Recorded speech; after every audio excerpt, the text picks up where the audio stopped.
It's a beautiful afternoon, and I warmly welcome you to the studios of Poly TV, Ilaro. My name is Femi Afolabi. It's time for newspaper review and analysis. My guest is here seated, Mr. Simon Fakeye, the publisher, a veteran journalist, and a public affairs analyst. You're welcome here. It's my pleasure. Good afternoon. Good afternoon. The newspapers today, they all focused mainly on the outcome of what happened in Abuja yesterday, even despite the fact that the new Electoral Act has been assented to by the president. We still have opposition political parties protesting. They still want Senate or the National Assembly, as it were, to have another amendment of the assented to law that will midwife 2027 election. And that is the main focus of virtually all newspapers that we want to review today. And I will start with the front page of Punch newspaper. Punch says Senate rejects fresh amendments as Atiku Obi Amechi push back. There's still protest, even despite the fact that the president has attended to the Electoral Act. What exactly are we talking about? Can't we have a peaceful atmosphere before the next election? Yeah, that is the necessity for us to have a peaceful electioneering. But let me put my opinion in two sections. The first one is, if I were a politician, yes, I will say they should continue their protest as much as they are able to gather a good number of lawmakers to their side. Maybe there can be the review of the Electoral Acts in their favor. Maybe at the end of the day, the real-time e-transmission will be included in the Electoral Act as they are agitating for. At the same time, the other segment or section is if it has to do with my position and status as a neutral Nigerian, patriotic Nigerian. So I would say it's high time they stop all the nonsense, the mess, because it's not logical and reasonable for them asking for review of the Electoral Act that has been assented to by Mr. President after a long deliberation, discussion, and protest too. Yeah, it was after the protest that National Assembly decided to listen to some of their points and incorporated it in the Electoral Act. Only that National Assembly refused to limit the election transmission to real-time transmission, that they have to back it up with manual transmission, which to every reasonable, logical, and patriotic Nigeria is the best way to go. If I must continue to say it, that any reasonable human being will always accompany his or her plan with plan B or an alternative plan. And the alternative plan in this case is that if the e-transmission fails, perhaps due to failure in power supply or network service, there should be manual transmission. And when we look at the neighboring countries as well as developed countries, elections are always backed up by manual transmission, especially as an evidence tenable in the court of law. Because at the end of the day, the manual backup is in favor of the opposition. Because if they are to go for or to tribunal, in the case post-election, they have to have a record to tender, and no court will approve or accept electronic figure or transmission from them. So they will have to rely on the print copy, which is the alternative or the backup that the National Assembly is approving now. So that's why I said, as a politician, yeah, I would say they should continue as long as they can protest, even after the election. But as a patriotic Nigeria, it's high time to stop the mess. to be realistic, at least for once, so that Nigeria can move forward. Okay, let me ask you this question.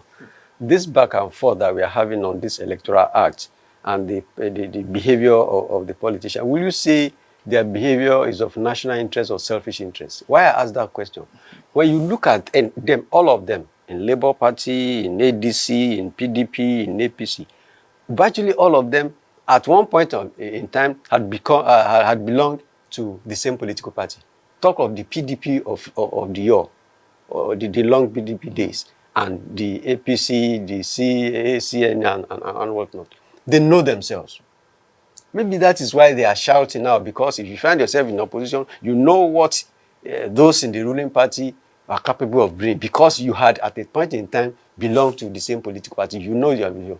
Yes, this is, to my understanding, it's a way of saying they are all, as Yoruba will put it, ole, lo mese ole to. Thief knows how to track his fellow thief. So yes, we may we may call them, all of them, I just want to be reserved, that to some extent they are not sincere in all they are doing. But one thing stand out: for every position or recommendation, one will have to look at the consistency. Consistency play a major role in recommending or vouch for someone. So when we look at all of them, even the president of the country, compared to the former president, former vice president Atiku, former governor Anambra Obi, former transport minister Amici, and all of them, we see that all of them, except Mr. President, have been moving from one party to the other. They are inconsistent, unlike Mr. President. And further looking at their antecedents, you see that these people, whichever party they found themselves today, they will eventually create crisis and leave to another, and leave to another. That has been their antecedents, unlike Mr. President. So if at all, I mean, that is my opinion, that eventually even all the opposition, the key figures among the opposition, decide to, all of them, to file for a ticket to contest this coming election, I think Nigerians will prefer voting for consistency. So all this they are doing is just to create problem, crisis for the innocent Nigerians, except that they are not doing well. And for once, as you said, they should try to be conscious of the interest of the larger Nigeria. Okay, we're still talking politics, and now we go to the front page of Tribune newspaper. Tribune says presidential election to hold 16th, 2027. Governors, February 6, 2027. Because of this back and forth, this pressure on INEC had now need to bring the election much earlier than expected, and the time is coming faster than necessary. This kind of back and forth, it's not going to help INEC plan very well. And I don't think they are thinking that line. They are just be particular about what they want to get out of election at the end of the day. Yes. One thing that the INEC has done that I'm so much interested in is that it has put the whole legal process before the swearing in. So whatever challenge or crisis they decide to cause now, I think everything will be resolved before the swearing in, so that immediately after the swearing in, the president will have to move on with governance. So why I mentioned that is because the earlier the better. So I support INEC for bringing the date of election dates nearer. So if they continue protesting, if INEC can afford it, let him bring the election to October, so that I think we'll get out of this problem in time, so that Nigeria can move forward. So that is my stand. Okay, let's go to something more topical. We leave politics aside. We're going to the front page of Guardian newspaper. Now we'll be talking about security or insecurity as it were. A minor report on the front page of Guardian says terrorism attacks on Nigeria, Benin, Niger borders rose to 262% in 2025. That is, terrorism activities around Nigeria and its immediate neighbors rose to 265% in the year 2025. And we are still feeling the heat here. It is all political. And one shouldn't be surprised by what we've been hearing from likes of Chegumi, who, to me, I see as soliciting for the interests of the terrorists and bandits. So, especially his recent comments that they shouldn't, US should stop bombing them and all of that. The issue of Sharia is in point now, where he said, no, Nigeria cannot ban or cancel Sharia law. So when you look at the whole thing, you see an elite or leaders, a kind of leadership that has ulterior motive, that is supporting terrorism. So with that caliber of leaders, so we shouldn't be surprised that our border is porous, or borders are porous, yes, enabling terrorist inflow into the country, because they are allowed. They have the mindset of the terrorists. They are more of soliciting for them, just like we have in the East, where Dr. Lawrence Agubusu was pleading on behalf of Nnamdi Kanu that yes, he has done nothing special, unlike just like what Chief Sunday Adeyemo has done, that he should be released. If they don't want him in Nigeria, they should return him to Kenya or United Kingdom. And now you are hearing this issue, this type of comment is coming out from somebody of his status, a former diplomat, somebody who have occupied a position representing Nigeria at the United Nations and Secretary General to AU. So with this mindset of the so-called leaders, then you can expect anything. Even if they are in position, they can open the gate or the border for them to come in, because they are here. They think, or they see them as somebody protecting their interests in the country. So when we should stop blaming inefficiency on the part of security operative, the customs, the immigrations. No, because we have leaders who, in a way, are baiting these terrorists or terrorism. So they are the one soliciting for them. So there's nothing we can do about it unless the leaders have a change of mindset. How much of a political influence is encouraging terrorism in Nigeria? You said how much? How much of a political influence is encouraging terrorism in Nigeria? Yes, the same thing we're saying. Okay, Sokoto was bombed on December 25th by the US military. And likes of Chegumi was condemning it. Have they attacked his children?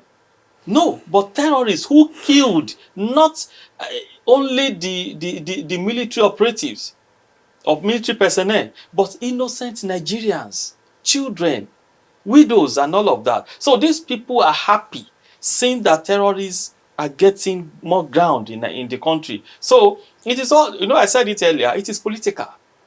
Up till now, I've not heard Sultan of Sokoto saying something, in a way that would discourage terrorism in that territory. So it is all political, but it's just unfortunate that leaders of that district or region will be contented with seeing blood of innocent Nigerians flowing from the hands of terrorists, just like that. Mr. Simon, let us try and interrogate this with a view to looking whether the government of the day is trying its very best or not. I know that the 8 years of former president, late Muhammadu Buhari, there was nothing so much done by the government because it allowed terrorism, banditry to filter for 80 years. And now when we now have President Bola Tinubu, people have the hope that, okay, maybe things will change. But it's like the political will that people believe it is there to muzzle this criminality isn't there at the end of the day. We have intel in this country that tells us the people or the financiers of terrorism, and government is still very lethargic in naming and shaming them. Just recently, America has taken the bite now. America is taking the lead to identify some financiers and announcing sanctions and freezing their account and whatnot in the United States. Are you not worried that we still rigmaroling around I'm worried. I'm worried, but I will suggest that we leave Mr. President out of this. The reason is simple. No, I'm not very particular about this administration. Because I'm talking about this, even of successful government developing now. We didn't have that muscle to name and shame. Yes. We can't expect likes of late former president to do anything. Even if I have to rate his reactions or performance regarding terrorism in this country, I would say he supported them. You know, at a point, even before he became president, he was their patron when he approached the former late governor of Oyo State. Yes, confronting him that he is their patron, that he should stop killing his people. So we know all that. And during his term administration, we know all we faced here. Yes, many of in the name of Hadas. You know, that was what prompted Chief Sunday Adeyemo to come up and defend his people, that enough of killing farmers in their farmlands, ancestral farmlands. So, to some extent, I was not expecting the late former president to tame them.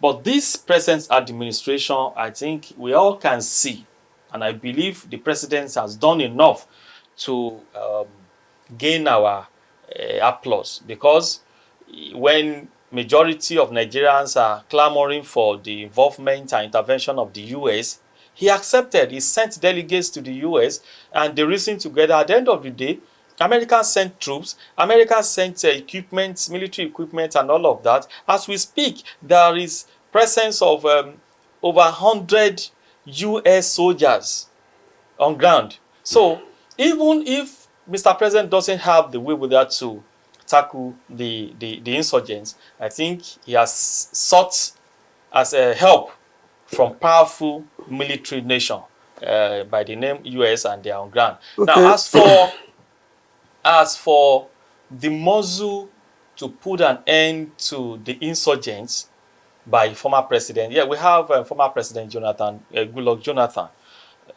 Just as I will quote former Speaker of the House of Representatives, Right Honorable Dimeji Bankole, he gave a lecture at the OOU, I think about 6-7 years ago.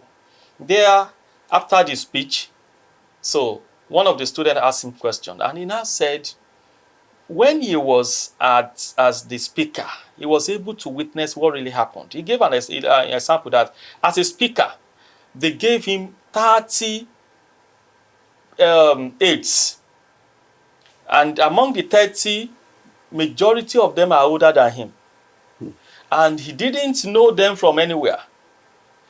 At that, he pleaded that they should allow him to bring 5, so that you have 5 among the 30. So that the 20, the other 25 we have to belong to the powers that be. So he said the same thing manifested in the case of former president, that former President Jonathan was brought to the stool. He didn't know anything. He wasn't a ministry. He didn't have military background. That he was surrounded by agents of who is who in the country. So if he decides to say, okay, I want to let us rehabilitate or do another road somewhere in this part of the state, there are a lot of those around him who will against it, and they will stop that project because they have to advise Mr. President. So the same thing I think happened to most of the presidents who and not from the north. Yes, I have to be particular about that because we knew what, we can still relate with what eventually has been happening in that in Aso Rock. Somebody came out, I think Dr. Abati, when he said there are a lot of things happening in Aso Rock. So for now, to drive it home, the president is doing his best. American soldiers are really working hard to assist us in combating the insurgents. And in terms of muscling the insurgents, it is political. We have to remember, we have to always remember that. Okay. And once a problem is internal, it is hard to deal with. Okay. May God help us. We're still on the front page of Guardian newspaper. This is economic, and I want to do this minor report. Senate faults zero capital, demands accountability in ministers defense fiscal reforms.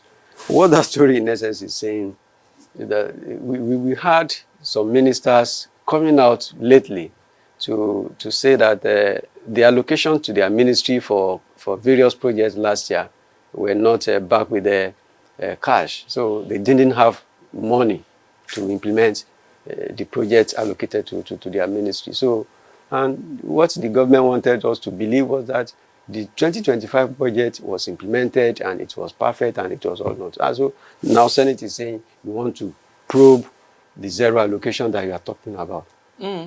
Maybe we didn't get the fact right. Yeah, I think 3 weeks ago, federal government said it's going to move 70% budgets from 2025 to 2026.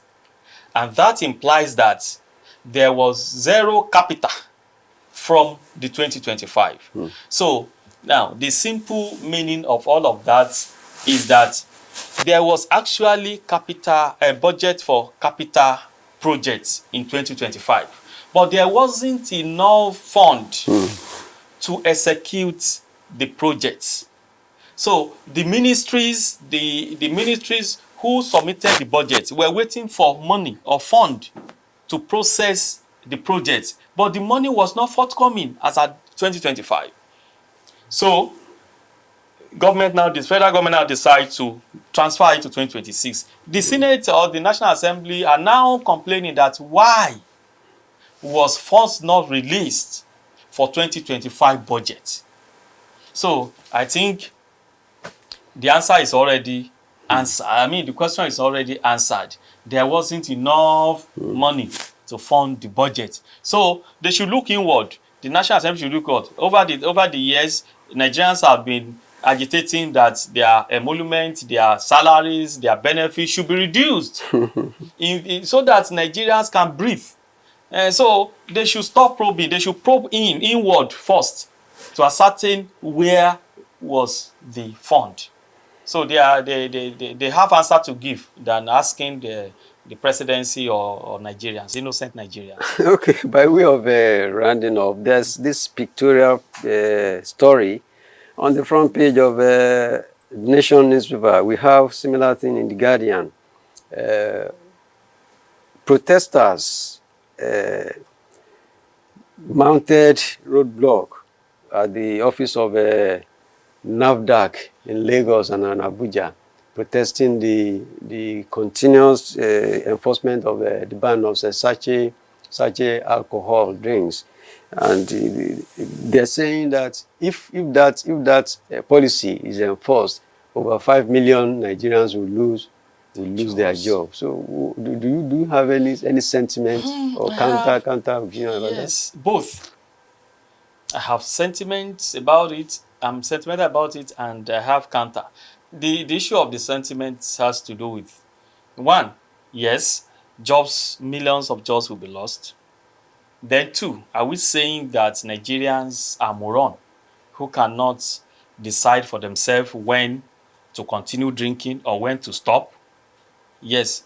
I think there was a record that shows that when liquor, alcoholic drink, yes, the foreign one was brought into the country, there were a lot of Nigerians who were just misbehaving.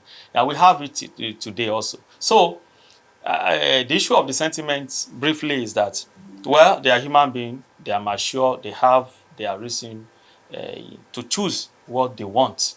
At the same time, the issue of the unemployment and all of that. But in terms of contradictory opinion, the damages resulting from drinking this sachet alcoholic content is beyond imagination. Yes, younger ones are now addicted. Hardly you will see 10 teenagers without sachet alcoholic drink in their pockets in the name of, call it any name. Fenja.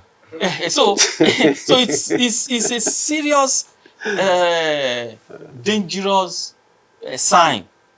If there's a way, we should put our head to it. That is for the teenagers. What about the parents?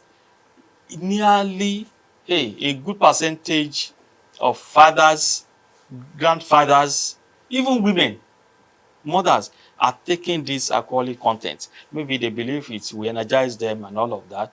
My fear is this: if government decide to allow it for the sake of avoiding unemployment, the dangers. If they decide to ban it, I think it will increase more drinking, because I observe that in Nigeria, whatever is bound gain more attention. Yes, it will create economic distress, because when it is bound, it will continue to be sold, but more expensive. It will continue to drain the pockets of our people, of our husband and head of family, because they want to drink it because it's bound. So the price will soar higher. It will affect the local economy. And for that reason, many lives can also be endangered. So I'm neutral. I don't know what to do exactly. But I would rather say that if government, having been convinced about the implication on Nigerians, if they want to ban it, they shouldn't do it outrightly. They can be doing systematically, diplomatically, gradually, because the more they advertise cigarettes being dangerous to one's head that are kill younger, the more people smoke it. So that's why government should continue to discourage it in the best way they know. The central message is that government should find a midway to resolve the crisis. There are a lot of perceptions that people want to tailor to. If you look at it from the perspective of health, there are implications. If you look at it from the point of view of the economy, of course there are implications. So we have to just find a means of finding truth into the crisis, as it were. I want to thank you sincerely for being here again. Thank you, too. And I want to wish you a very blessed weekend, because we are approaching the weekend very soon. Yeah, thank you, sir. Thank you. That is the program. We'll be back next week. Goodbye.